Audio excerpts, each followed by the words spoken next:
ChatGPT said Derek lived in a quiet neighborhood just outside of Buffalo, New York. His family kept to themselves, never caused trouble, and never really did much for birthdays, especially since his parents had grown more distant after his older brother left for college. But this year was different. Derek was turning 17, and to his surprise, his mom offered to let him invite some friends over. Just a small group, she said, no alcohol, no staying up all night, no trashing the house. Derek wasn't the type to push boundaries, so he was fine with that. He invited his closest friends, Chris, Marcus, Julia, and Lexi.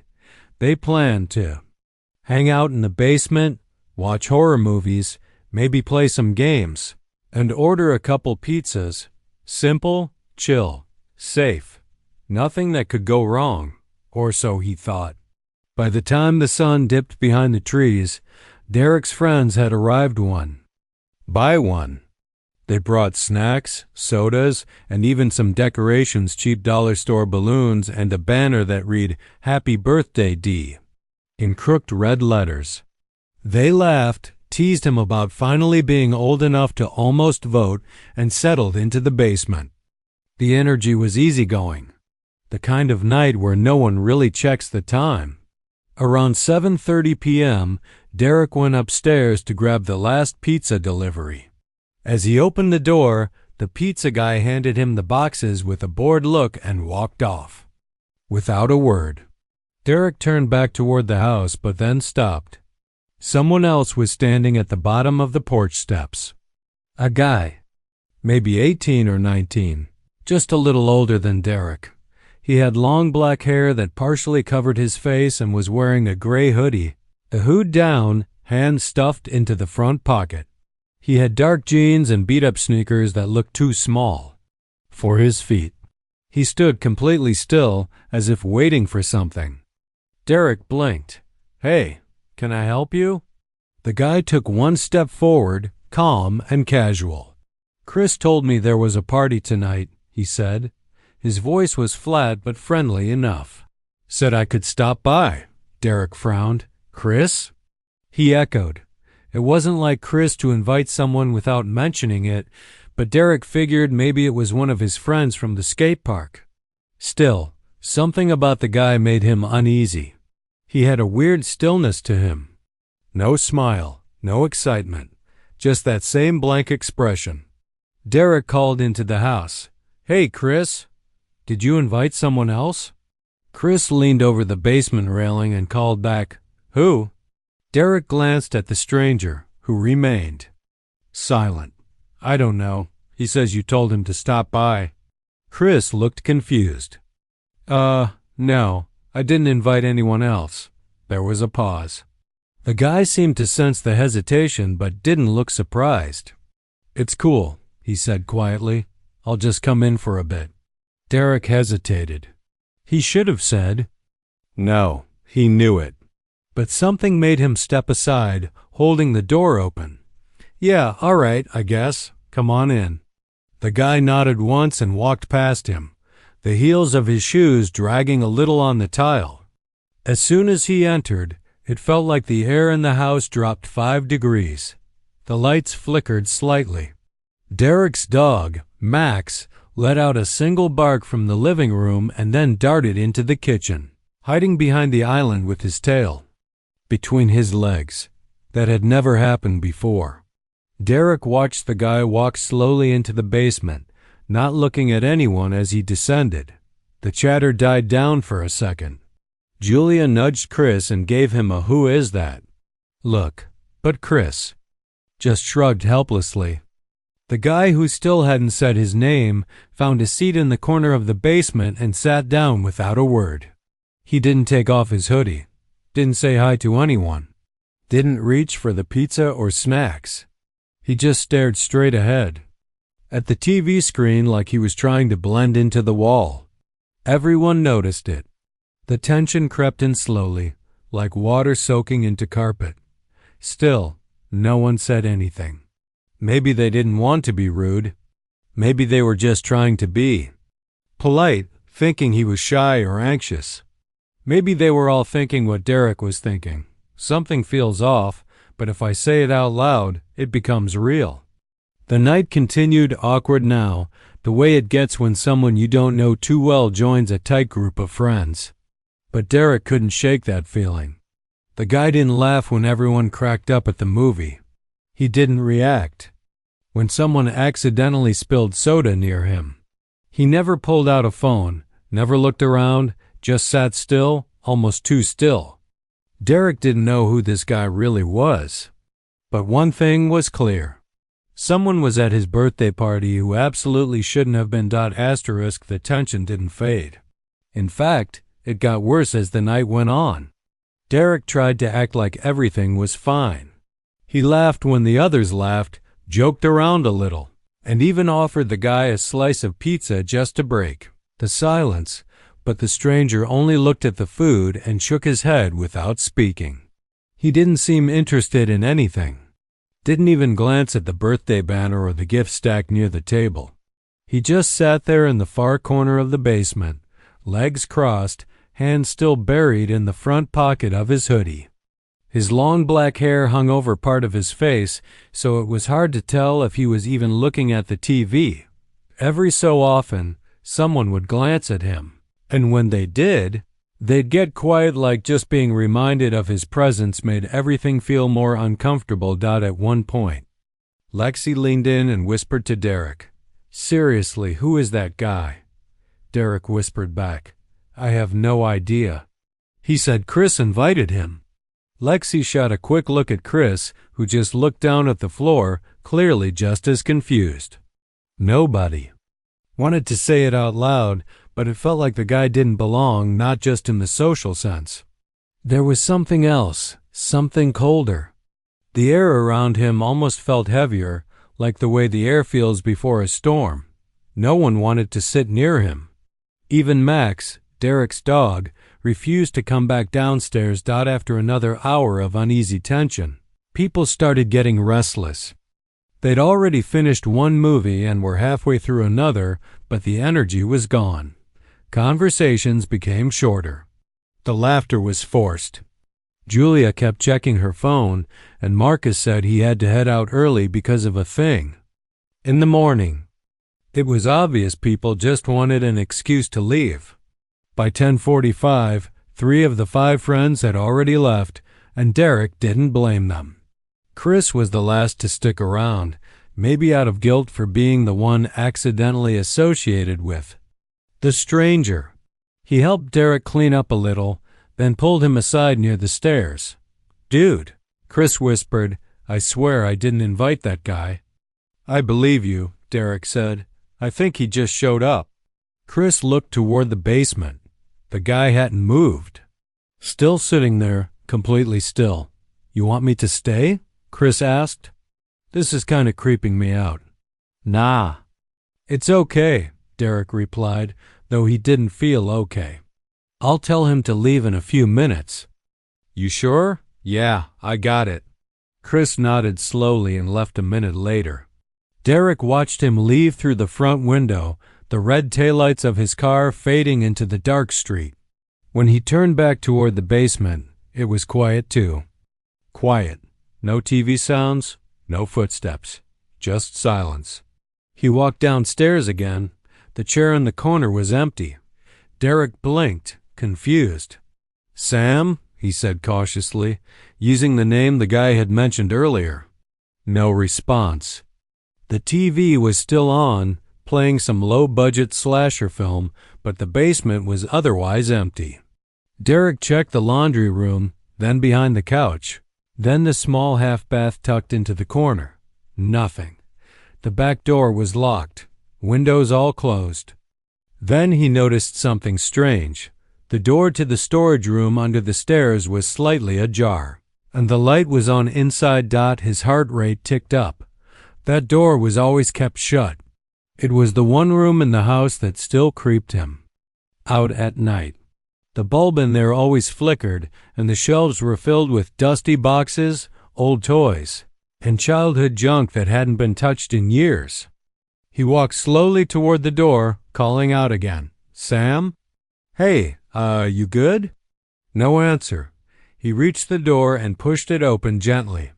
The smell of old cardboard and mothballs filled the space. It was cluttered, dimly lit by the flickering bulb overhead. That's when he heard a whispering. At first, he thought it was the TV from the other room. But no, the movie had gone silent. The whispering was coming from inside the storage room, behind one of the shelves. Low, fast, and steady, like someone talking to themselves. He froze. He could only catch fragments. Let me in. Shouldn't be here. Home now. He turned the flashlight on his phone and stepped into the room. That's when he saw him. The guy Sam was crouched in the corner of the storage room, facing the wall like he was in a timeout. His arms hung at his sides, limp, his long hair covering his face completely. He rocked slowly back and forth, whispering words that didn't make sense. Derek's stomach dropped. "Man," he said, voice shaking. "Are you okay?" The whispering stopped. The rocking stopped, but the guy didn't move, didn't turn around. Then, in a voice that wasn't the same one he'd used earlier, a voice that sounded too calm, too deep, almost echoing, he spoke one sentence that chilled Derek too. "The bone. You shouldn't have let me in." Derek stumbled backward, nearly tripping over a stack of boxes. He turned and ran out of the room, slammed the door shut behind him, and bolted up the basement stairs 2 at a time. He didn't stop running until he locked himself in the bathroom. Upstairs, breathing hard, heart pounding, phone shaking in his hands. That was when he decided to call the police. Derek's fingers trembled as he dialed 911. His voice cracked when the dispatcher answered, but he managed to explain the situation. There was an unknown man in his house who wouldn't leave, who was acting strangely, who had just whispered something deeply disturbing from inside his basement storage room. The dispatcher told him to stay upstairs with the door locked and that officers were on their way. It felt like hours, but in reality, the police arrived in less than 10 minutes. Red and blue lights flashed through the curtains as 2 officers stepped up to the front door. Derek rushed to let them in, explaining everything again in a panicked voice, how the guy showed up uninvited, how he claimed Chris had told him to come, how nobody really knew him, and how he'd vanished from the basement only to reappear. Whispering in the storage room. The officers listened carefully, asking calm, procedural questions, but Derek could tell from their faces that they thought it was probably just a misunderstanding. Some awkward teenager with poor social skills who got too weird and overstayed his welcome. Still, they took it seriously enough to do a full sweep of the house. The 2 officers, one younger and built like a linebacker, the other older with tired eyes and a radio clipped to his shoulder, headed down to the basement while Derek stayed near the stairs, hovering anxiously. He watched their flashlights cut through the shadows as they moved from room to room, calling out, "Sir, Buffalo Police. We need you to come out." But there was no response, no sound. Just the echo of their boots on the floor. Derek heard. One of them opened the door to the storage room. There was a moment of silence, then the sound of shifting boxes. After several minutes, they came back upstairs. "There's no one down there," the younger officer said. "Basement's clear. No signs of forced entry, and all the windows are locked from the inside." Derek's heart dropped. No. I saw him. He was in there. He said something. He said I shouldn't have let him in." The older cop glanced at his partner, then back at Derek. "We believe you saw someone, but he's not in the house now. Is it possible he slipped out through the back when you went to the bathroom or made the call?" Derek shook his head. "No, I locked the basement door behind me. He couldn't have gotten out." The cops exchanged another glance, then asked if they could check the rest of the house. Derek nodded, and they did, room by room. Everything was normal, untouched. No sign of a break-in, no sign of a stranger. No gray hoodie hanging on a chair. No muddy footprints on the carpet. Just emptiness. But then, as the younger officer was finishing a look around the basement for the second time, he called out, "Hey, come take a look at this." Derek and the older cop hurried down. In the center of the storage room, sitting on the floor, was a crumpled gray hoodie, just like the one the stranger had worn. It hadn't been there earlier when the officers searched. Derek swore it hadn't. The older officer crouched down, picked it up with gloved hands, examined the inside pocket, and held it up. "There's something else," he said. It was a Polaroid photo, the kind that looked like it belonged in an old family album. The image showed a group of children at a birthday party. Faded red and blue balloons floated behind them, and a cake, with white icing, sat on a table in the middle. The kids all wore early 2000s clothes, cargo pants, layered tank tops, wide skate shoes. Judging by the decor, the photo was probably from around 2005, but what caught Derek's eye was the figure standing off to the side. Half cut off by the frame, barely in focus, was a teenage boy with long black hair covering half his face. He wasn't smiling like the others. He didn't even look at the camera. He just stared at the birthday cake. "That's him," Derek said, voice barely above a whisper. "That's the guy. That's Sam." The older officer turned the photo over. There was writing on the back in blue pen, "June 27th, 2005, last party he ever went to." Neither of the cops spoke for a moment. "That was 20 years ago," Derek muttered, doing the math. "That's today. Today's June 27th. They took the photo and hoodie in as evidence and told Derek to call if anything else strange happened. They left after another brief conversation, suggesting maybe it had been a prank, maybe someone trying to mess with him. Maybe a former student who knew Chris or Derek and decided to crash the party to be creepy. But Derek didn't believe that. He knew what he saw. He remembered the voice. The way the guy stood too still. The feeling in the air when he entered the house, like something followed him inside that didn't belong in the real world. That night, Derek didn't sleep. He locked every door, kept the lights on, and sat in his room holding Max in his lap. Every creak of the house made him flinch. Every passing car made him look out the window. And even though the police said there was no one left in the house, Derek never went back down into the basement alone again. Not after hearing that voice. Not after seeing that photo. Not after the warning, "You shouldn't have let me in." A week passed, but Derek still hadn't fully recovered from what happened on his birthday. His parents thought he was just shaken up from the break-in or whatever it was, and tried to reassure him that everything was fine.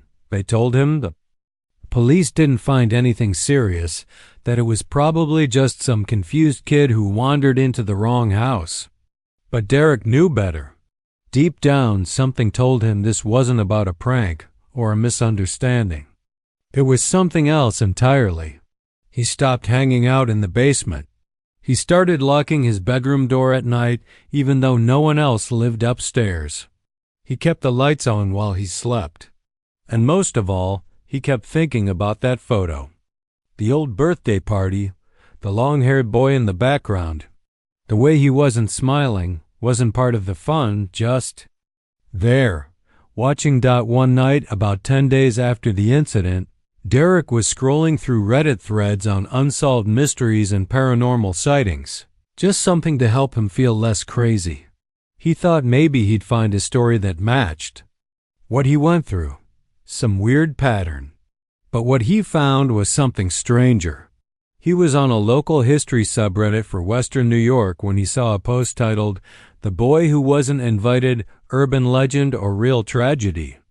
Curious, he clicked on it. The post described an old story from the early 2000s about a kid named Samuel Greaves. Apparently, Sam had lived in the Buffalo suburbs and was described as quiet, awkward, and always hanging around the edges of things. He'd gone to school with several kids in the area, but was never really part of any friend group. He had no social media, barely any family, and most people remembered him as that weird guy who always looked like he was watching, never speaking. The story said that in 2005, when Sam was 17, he tried to attend a birthday party. He hadn't been invited to. It was a big event, held at someone's house. Dozens of people were there. But when Sam showed up, people laughed. Some told him to leave. A few of the guys pushed him around, joking that he was a creep. One witness claimed Sam just stood there silently before walking away. He was last seen heading down the street alone. That night, Sam never returned home. His body was never found. Some people said he ran away. Others thought he might have taken his own life, hurt and humiliated. But a few believed something darker happened. Over the years, strange stories started popping up in the area. Accounts from teens who said they saw someone standing in their yard during birthday parties.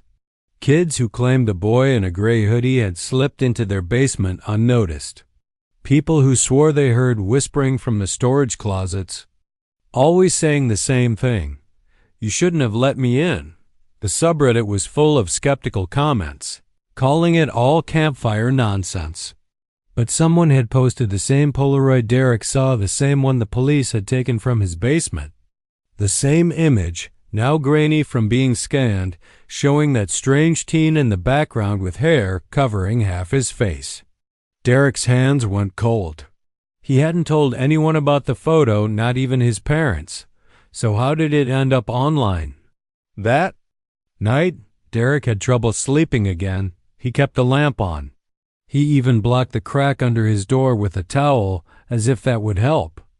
Around 2 a.m., he finally started to drift off, but something woke him. A noise, not loud, but sharp. Like someone knocking not on the door but on the wall. Tap, tap, tap. Derek sat up, heart hammering in his chest. He held his breath and listened. It came again. Tap, tap. This time closer. It was coming from inside the house. He grabbed his phone and opened the camera app, shining the flashlight around the room. Nothing. Everything was still. Quiet. He got out of bed and opened his door just a crack. The hallway was empty. But just as he stepped out, he heard something that made him freeze. A voice, low, calm, and right behind him. "Is the party over?" Derek spun around. No one was there, just his room. Just the silence. He ran downstairs to check the doors and windows again. Everything was locked. Nothing broken. He returned to his room, breathing hard, every nerve on edge. And that's when he saw it. On his desk, sitting right next to his unopened birthday cards, was another Polaroid. This one was new, fresh. Still smelling faintly of chemicals. It showed his basement, just the way it looked the night of the party. But this time, he was in the photo standing in the middle of the room, confused, looking toward the corner. And behind him, in the shadows, was the long-haired boy. A single sentence was scribbled. On the back, in the same handwriting as before, "He never left." Derek dropped the photo and backed away, heart racing. He knew now that whatever had entered his home that night wasn't just a lost kid or a cruel prank. It was something that came looking for a place it once belonged, and he had let it in. Not just into the house, but into his life. And no matter how many doors he locked, it was already too late.